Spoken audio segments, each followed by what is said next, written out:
ಜನನಕ್ಕೂ ಒಂದು ಕಾರಣ ಇರುತ್ತೆ, ಮರಣಕ್ಕೂ ಒಂದು ಕಾರಣ ಇರುತ್ತೆ. ಆದರೆ ಅಂಗವಿಕಲರಾಗಿ ಬದುಕೋದಕ್ಕೆ ಎಷ್ಟು ಕಷ್ಟ ಆಗತ್ತೆ ಅಂತ ಈ ವಿಡಿಯೋದಲ್ಲಿ ತೋರಿಸ್ತೀವಿ. ಊಟಕ್ಕೆ ಸಿಕ್ಕರೆ ಸಾಕು ಅಷ್ಟೇ ಅನ್ಕೊಂತೀನಿ. ಮಕ್ಕಳಿಗೊಂದು ಊಟ, ನಮಗೊಂದು ಊಟ. ಸಿದ್ದರಾಮಯ್ಯ ಕಾಂಗ್ರೆಸ್ ಸರ್ಕಾರ ವೇಸ್ಟ್ ಸರ್. ಆ್ಯಕ್ಚುಲಿ ನಮ್ಮ ತಾಯಿ ಇಲ್ಲ ಸರ್, ನಾವು ಸಣ್ಣ ಮಕ್ಕಳಲ್ಲೇ ನಮ್ಮ ತಾಯಿ ತೀರೋಗ್ಬಿಟ್ಟಿದ್ರು. ಓಕೆ, ಇಲ್ಲೆಲ್ಲಿಂದ ಸಂಪರ್ಕ ಇಲ್ದಂಗೆ ಆಗ್ಬಿಟ್ಟು ಎಲ್ಲ ನೋಡ್ಕೊಂಡ್ಬಿಟ್ಟು ಗೌರ್ಮೆಂಟ್ ಒಂದೇ ₹1 ಕೊಡ್ತಾ ಇಲ್ಲ ಸರ್. ನಮ್ಮಂತ ಹ್ಯಾಂಡಿಕ್ಯಾಪ್ ಸರ್ಕಾರದಿಂದ ಸಹಾಯಧನ ಸಿಗ್ತಾ ಇದೆ ಸರ್? ಏನೂ ಇಲ್ಲ ಸರ್. ಇದು ನಿಮಗೆ ಅಂಗವಿಕಲತನ ಹುಟ್ಟದನೇ ಆಗಿರೋದು ಅಥವಾ ಸೆಂಟ್ರಲ್ ಆಗಿದೆ ಸರ್ ಅದು. ಓಕೆ ಓಕೆ, ಏನು ರೀಸನ್?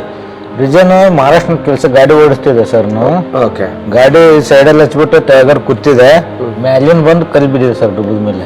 ಗುಡ್ಡಿದ ಮೇಲಿಂದ ಬೈಕ್ ಆಕ್ಸಿಡೆಂಟ್ ಆಗಿಬಿಟ್ಟು ಜಸ್ಟ್ ಒಂದು ಏನು ಮೈ ಮೇಲೆ ಗಾಯ ಇಲ್ಲದೆ ಇದ್ರೂ ಆಟೋಮೆಟಿಕಲಿ ಸ್ಪೈನಲ್ ಇಂಜುರಿ ಆಗಿಬಿಟ್ಟು ಕಾಲ ಸ್ವಾಧೀನ ಅದು ಹೋಗ್ಬಿಡ್ತು. ಲಾರಿ ಲೋಡ್ ಮಾಡ್ಬೇಕಾದ್ರೆ ಇನ್ನೊಂದು ಗಾಡಿ ಬಂದು ರಿವರ್ಸ್ ತಗೊಂಡು ಲೋಡ್ ಮಾಡ್ಬೇಕಾದ್ರೆ ಇನ್ನೊಂದು ಗಾಡಿ ಬಂದು ಗುದ್ದು ಬಿಡುತ್ತೆ ಗಾಡಿಗೆ. ಎಲ್ಲನೂ ನಾನೇ ಮಾಡಬೇಕು ಸರ್. ಮಗಳು ಸ್ಕೂಲ್ ನೋಡಬೇಕು, ಆಮೇಲೆ ಹೆಂಡತಿ ಮಕ್ಕಳ ಖರ್ಚು ನೋಡಬೇಕು. ಈಗ ಸಹಾಯ ಅಂತ ಯಾರ ಕಡೆ ಸಿಗ್ತಾ ಇಲ್ವಾ? ಯಾರಿಗೂ ಸಹಾಯ ಮಾಡಲ್ಲ ಸರ್. ಮಗಳು ಮದುವೆ ಮಾಡಿದ್ದಾನೆ ಸರ್, ಮಗಳು ಮದುವೆ ಹೋಗಕ್ಕೆ ಇಲ್ಲ. Thanks for watching social impact.